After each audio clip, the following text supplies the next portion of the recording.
Qui t'a accompagné toujours visuel chef de l'État. So tali mokonzambo kalobaki que s'il faut mourir pour na rotia kimia na est au kufa. Donc biso pe tozana mokonzambo ka elongo. Donc biso peuple congolais toza sima derrière mokonzambo ka. Donc biso to ko soutenir rien na makambo nyonso to akosala. Et na yango na sengi na ba jeune nyonso ya Butembo. Wana eza déjà ba miracle komi ko salama boko to komi ko kanga bango na maboko parce que ce n'est pas facile boaki na masolo que o za ba saki alo so so ni mais to timo la boy to kuti ba binition gouvernement union sacré za gouvernement oyo to bani mandat na biso chef de l'état na bani mandat na été mandat na zo banda na gouvernement o union sacré et na gouvernement union sacré mutu nyonso to ebika za dongolo misu so akoyi na kati yemo kuna ozika goko sa mate ozika parce que so ça libétiste to yeko visiter o tous les ministres ou gouverneurs toujours quand na bêtise au détournant to visiter. Donc si ba ko kango biso to visiter ba Rwanda ba se belé ba to o ka mutu comme ba kari gaga so banini ba riri ba komba ba riri. Donc il faut to identifier ba tout. Donc totali no tchang ta tchang ya munene tchang ya masekita poto ke na recensement d'abord ya tchang fezo biso ba 7 ans na zo ebisao. Ba funa ba 4 ans ba commune musu ba 2 ans ba 3 ans ti to ke na ba province. Tout ça on a ozo bangani. Oui mokonzambo ka Félix Antoine Tshisekedi Tshilombo ko marwa obele. Te akoma roi ta ça mandat est normal et le président le plus sérieux na mboka na biso za Félix tani makambo zo kende. Correcteur News TV awande correction ya ba news tout. Donc awande on assure quoi. Suivez Correcteur News TV.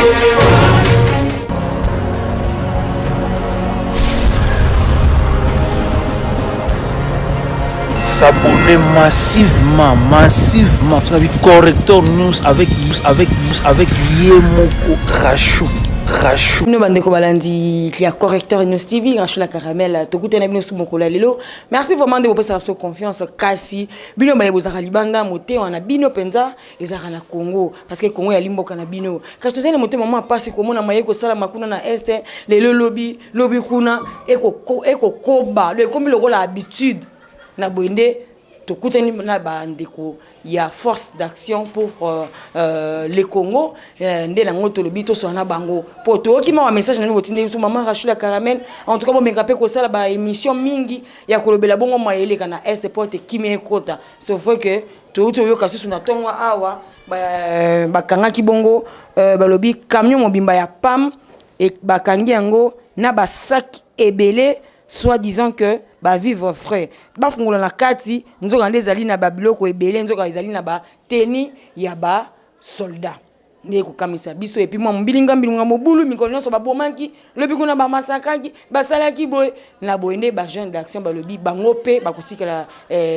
kimiate parce que bazali pe congolais o ba ko kufa kuna bazali bandeko na bango ba congolais on to bito ya bango poto yamba bango. Merci na mon vieux Roger le combattant yo zanga raté. Merci pendant ndeko salaka attention makasi na mais non ça sala maka na Kinshasa Congo ezali mboka na yo pe. Merci na bandeko tu bazili ba ko landa biso. Alors ndeko maître champion Passinkoyi mbote nao mbote grand journaliste Rachou la caramel mbote pe na ba Congomani nyonso tout donc lelo penda to lobela marambango. Alors to moni bino bozali ebele to yeba structure na bino opesa ngo kombo nini o eza collectif ba sportif o ba soutenir mokonzambo ka Fatibe Beton donc to benga ngo force d'action du Congo. Ils ont collectif ya ba sportif pour soutenir mokonzamboka. Donc biso to ba fils du pays à solo to ko accompagner mokonzamboka mu kwa tombolo mo mai Fatibe Beton donc minga ro bezate. Alors bozali bato zali structure ben bozali pe bilenge maye ko sala mana est je crois que bozali penza bato yo bozali ko mona bozali ko yoka ndengo te ko loba bato bande miso biyo penza olela ki butu mo ko mona ne bato bakufaki e ko tangi na ba WhatsApp na biso. Alors, au Koyebisa, le peuple congolais, nous avons analyse ligne au sala. Bon, on a sengi, toi accompagné toujours visuel chef de l'État. So tali mokonzambo kalobaki que s'il faut mourir pour na rotia kimia na est au kufa. Donc biso pe tozana mokonzambo ka elongo.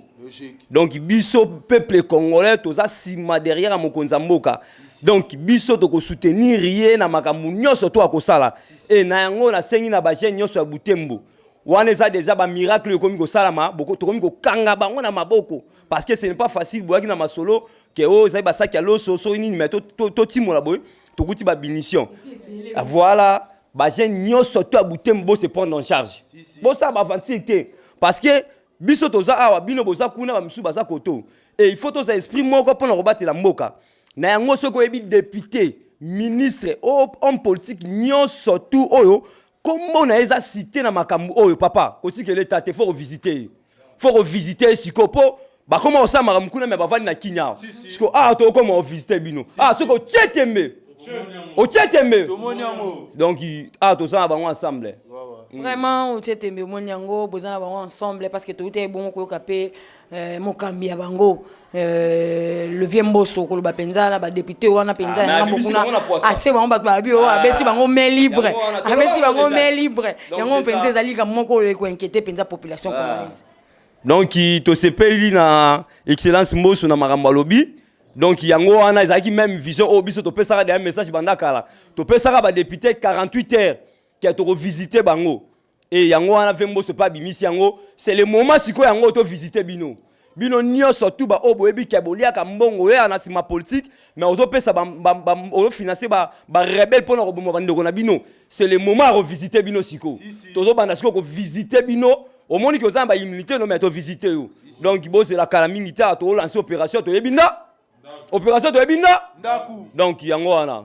Opération de Ebinda c'est ko bon ça la ndenge nini pour population et ko ebate bino nde botele miaka bino nde bokene to boko benda pe ba congolais mosusu. Oyo nde za boza base ya ba congolais nyonso tout et peuple congolais nyonso tout sur 97% aza sima ya mokonzi mboka Félix Antoine Tshisekedi. Donc na yango tant que tolobi que to lancer opération to ebinda ezalovanda ka pembeni moko député za voisin na yo o ebi kaza kombo neza na makambo est faut visiter donc ezo ki pété donc visite wana et rozala ezala moi si na ye eza moi na mais bon vivre na mbongo wana et pourquoi pas ko visiter bango pani te boko zape mo komsuso mboki tapé kuna na butembo ouais to senga na chef de l'état kala mingi te po masoleza déjà na nzela biso tout aucune formation ndebe école de guerre eza biso to ke formation pour to visiter kuna pas mes atta to ça fils du pays si il faut to battre na mboka na biso na mandoki to battre na mandoki so il faut to visiter ba on a tout akumbanga to visiter bango pas mes atta mais ngona bon visiter ba on a tout akumbanga siko ayo ko mbilinga te mbilinga mbinga ezala te parce que biso moko peuple ba fils du pays ba kolomboka ba prendre ba se prendre en charge pas mes atta pour mes atta to aussi na bango yo kombono za na ba bêtise yo boma ne boma ikuna ne pe to aussi là na outi. Mais c'est simple. Et ça simple. Vraiment. Alors, bozali bilenge, ce fois que beaucoup mona bilenge ni mboke ko tambola. Moi point de vue na bino par rapport à mambo ya union sacrée. Comme on a bongo union sacrée, le gouvernement communautaire, jeunesse allait représenter Mouké et puis basi allait représenter Mouké na liste Mokonzamboka rejetaki. Beaucoup pesa analyse nini comme on a le yo Mokonzamboka meme moi mon pepe asika. Bato ba kotina masuwa wana et belé ba kotina na kata masuwa libon bandoki. Peut-être mingi ba peto amité mais ba kotina masuwa. Oko mona teke moi blocage ya lipo bandoki ba na kata masuwa. Oui, normalement na makambo union sacrée na ebisio ba kongomani nyonso tout ba holandanga gouvernement union sacrée za gouvernement oyo to bani mandat na biso. Chef de l'état na bani mandat na été mandat na ezo banda na gouvernement o union sacrée. Et na gouvernement union sacrée mutu nyonso to ebika za dongolo misu so akoyi na kati yemo kuna ozika. Goko sa matérosika parce que so sa bêtise to yego visiter tous les ministres ou gouverneurs to yoka na bêtise au détournant to yo visiter donc si ba ko kango biso to visiter donc bino mo la violence c'était biso ba peuple ba fils du pays bino mo travailler pour la biso et que yibi to se prendre en charge de la violence c'était biso justice de s'occuper na mais so biso to la musi biso to la muki ne justice à s'occuper na o so de mo justice c'est salibo to la muki justice à s'occuper na o donc o za gouvernement ba komata o eza gouvernement ya masekité na sengi na basi ya ba député basi ya ba ministre basi ya ba gouverneur soko ebi ke mobile no abela attention mobile no za muta ba problème ko ana ba gouvernement union sacrée pour gouvernement union sacrée gouvernement ba combattre soko tietembe omoni yango o tietembe omoni yango to banda ko visiter bino siko sali ba aventure to visiter donc gouvernement union sacrée za ba aventure et biso peuple congolais to tie mutema na kati ya gouvernement wana mukili mobima to otala mokonzi mboka fils du pays à solo Fachi Béton donc o to zelaki yango to zui donc to kozela gouvernement na à bientôt les obima le chef de l'état singa ki 30% ya ba mama baza na kati et ba parti politique ebele ba komi kolenga po ba linga basi ba travailler te mais mokonzi mboka sikoyo asengi 30% ya ba mama baza na kati nde yango pesa ngi moko koso mais kala mingi tawa to lia biloko bien to sepela pena Congo donc mabundu fachi zo bima na terrain social marambutu na nyosa ke donc na nyosa ke kutu mutu alobate pour classement fachi za masekité pourtant yoko loba ke mandat mokonzi mboka bandine na union sacrée c'est que yoko lobate ke 2023 élection kozala pense to landio malampo ce que le bi mandat ba mokonzi mboka bandi siko mais pourtant ça to yebi ke 3e mandat 4e 5e et 5 ans après, ndé sengeli que basa la élection ce qui a koleka na mandat mususu wa ça va mais sengeli élection ça tant yo kolobake e bandi de siko c'est que to bani ko compter dans nos premières années na repesa message yo na limu mutu to la na boké binyo surtout peuple congolais biso toza ba jeune auto comprendre ça soni comme na mboka munene lokola Congo boye tozo tambo na carte électeur lokola carte d'identité na yango to kosenga appel sous na chef de l'état directement. Il n'y aura pas les élections sans recensement. On doit identifier qui est congolais et qui n'est pas congolais. Donc, il n'y aura pas les élections sans recensement. Recensement, il faut que ma ponamité. Oh, mais il y a un recensement d'abord, il y a Tchangou. Et il y a 7 ans. Tchangou, il y a Pamba. Et il y a 7 ans. Si tu as un founa recensement, il y a 4 ans. Vous comprenez?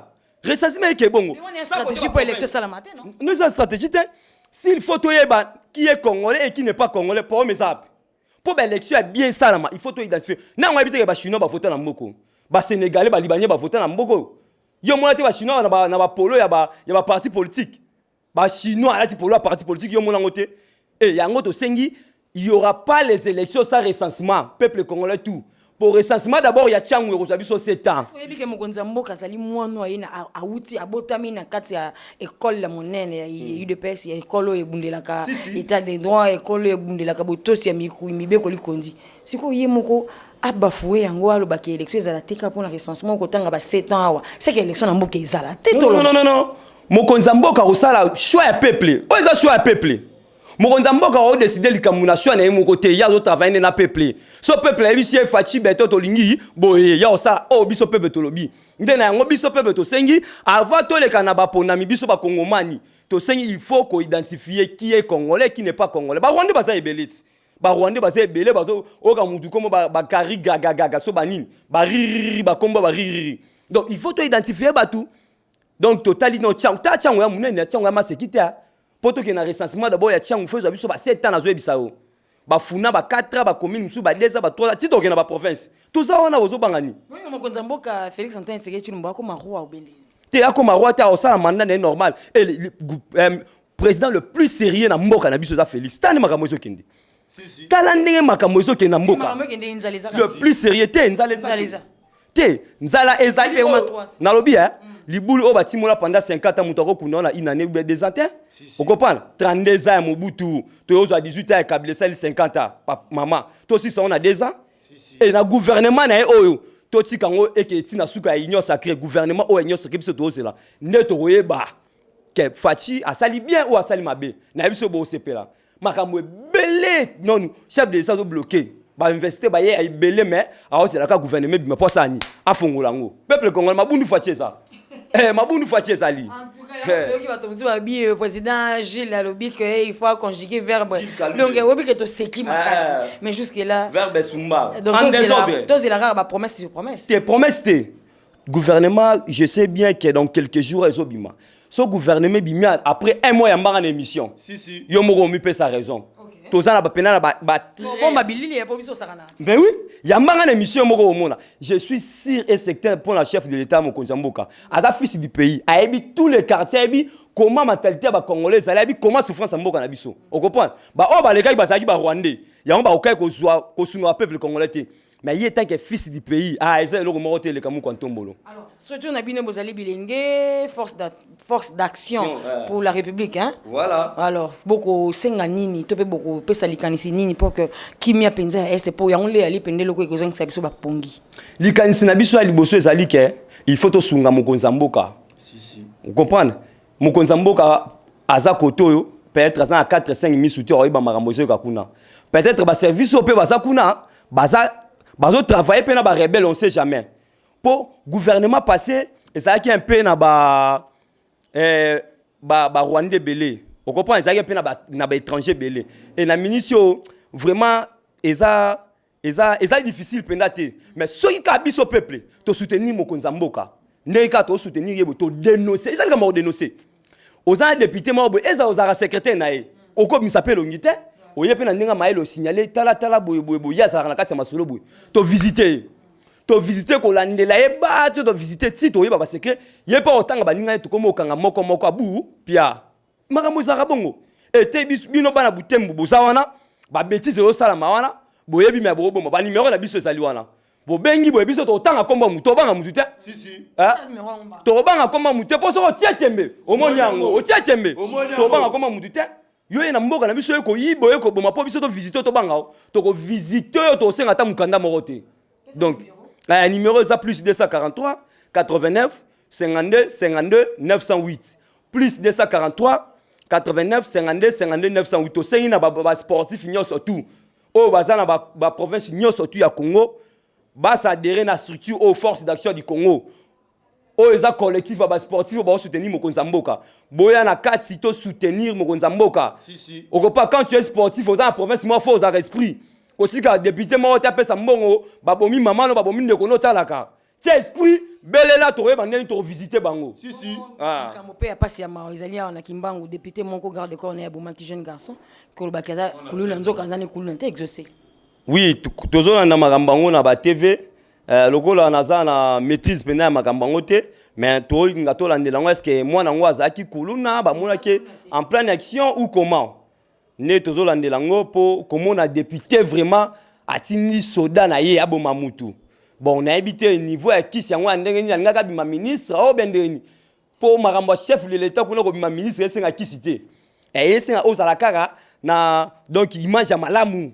ozala modèle pour na mboka ozala valeur pour na mboka ne ko bima ministre mais to habité abomi ba senga kié ou bien eza kuluna donc kitolunga to landela pena makambo soki eza bongo député wana ba kolongole po ta fati béton état de droit za makasi et on soit 31 normal na ye bilongo bo mondenge karini procès kuna so compliqué donc 31 aboma aussi kala mais ta lelo donc 31 normal vraiment ezo zwa mutunyo surtout ezo qui peut-être ta de droit za wana vraiment to komi na suka merci ndenge bo pesi penda likanisa malamu pona te kimi ko na est parce que ezali loko ko tungisa biso bao baza kuna na biso zali kaka makila moko papa moko mama moko mboka na so Congo ezali vraiment likanisa malamu ya ko dénoncer bato ya mabe pour que kimi vraiment ezonga po talaka mboka depuis des années bato balila kaka ngambo kuna en tout cas kimi ezala kati ezali vraiment likanisa malamu biso to pesi bino matondo mingi pe contribution na biso zali kaka ki soki bwali na mbela ya ko pesa na ba imboka pe bango mo bakambia mboka espace ezali polele pona bino okiko za pena message mais ozobanga koloba yango numéro yango to pesi pesa ngo na set obimisango donc pour défendre nation na yo nde to mona ba pays voisin muto défendre mboka ne bozo komi ko banga pona ko défendre mboka na ko banga ni ozo pa muto azo binga ko bomwa batu yeba ko boma ete ya otika libanga to visiter bino na bisi bino cette fois-ci to visiter bino quand ne to bisi bino to visiter bino na bandaku donc ba vanti wana bo saki on ba régime passé na ba régime wa fati to linga ba bêtise wana mukete o azamo na mboka to boy mboka yokisa masoni le lo so fati échoué mboka yokisa miso bon le roi yo échoué te biso to visiter bino donc il n'a pas si mbote na ba continuer surtout ya IDPS mon général le secrétaire général Augustin Kabouya na pesi mbote mi place azali Moutamaël la tête qui fonctionne avec l'ordinateur. Donc, ils ont ma question pas comme les autres. N'a pas si mot na grand maître nageur. Le président Aïe, Jean-Marc Aboun, n'a pas si mot na maître tout, ba gêne tout à force du progrès. Ba combattre tout on est ensemble la liboké aux forces d'action. So retient tembe. Omoniango. Retient tembe. Omoniango. Donc, mingo le bezate. Mingo le bezate, force d'action. Force d'action. Voilà. Alors force d'action. Et gozalaka bato ba sportif ne ba oya ko s'adhérer to. Obligé à vétéran zate. Soza sportif ko ya, soza sportif te ko ya te. So obligé aux sportif. On comprend? Pourtant on comme makambo d'abord to ki école de guerre to ki to boto ki tabutembu et c'est un rafo za ba guerrier po zambala to kota na mbangu to kota to beta to kota na ngambu ti to zui to tie drapeau na biso to zongi donc yango afo za sportif so za vétéran ko yate donc il minga le bezate adhérer c'est une condition bon ko s'adhérer secrétaire azali numéro zana so commis secrétaire au mona royebisa yo ba procédure mais ça facile et ça pour na ba congolais aux la province surtout numéro zawana commis ba on peut ça procédure et faux à la congolais On comprend les attaques à 50%. Il y a Rwanda, 50% Congolais qui ont une élection au candidature. Donc, c'est ça bon. Attends, l'élection, la présidence au candidature pose à 50-50. Donc, ça bon, et nango, ça sportif congolais, aux guerriers, aux vétérans, pour ceux qui ont vétérans au cocaté, aux amarres esprit. So au Tiatembe,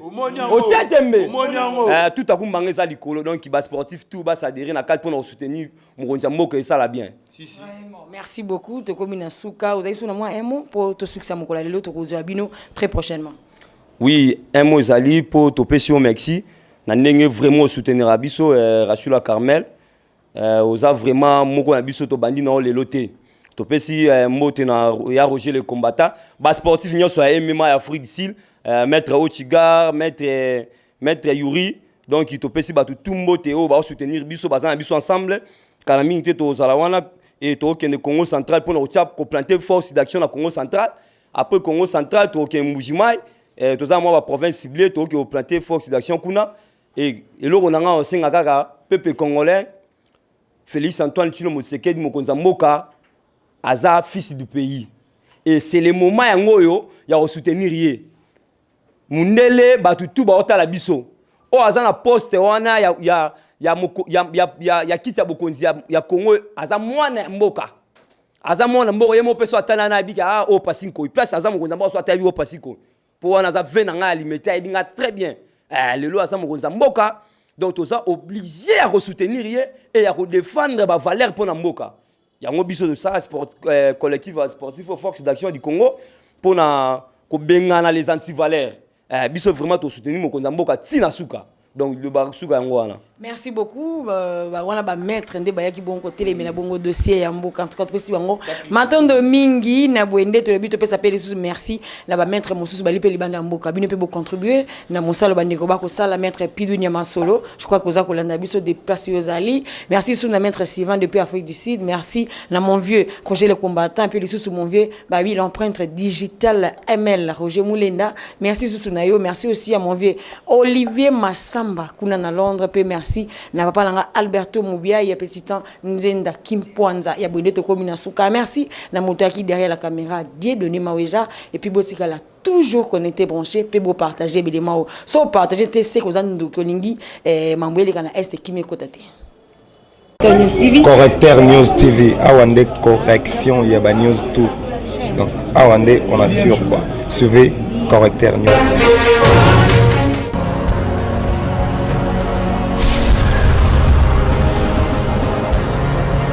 S'abonner massivement.